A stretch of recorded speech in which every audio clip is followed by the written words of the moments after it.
Kovačičová, Zuzana Šabo a Mikloš Grát.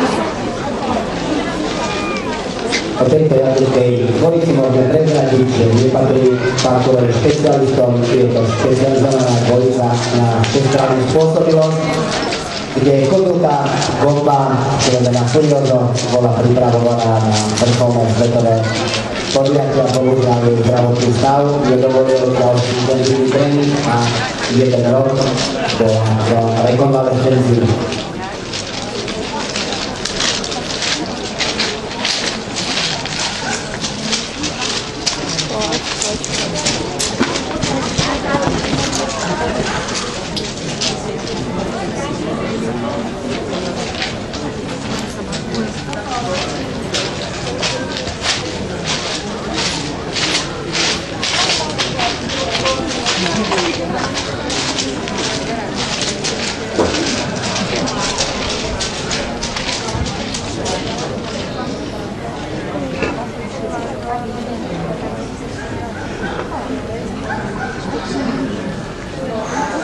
Yes,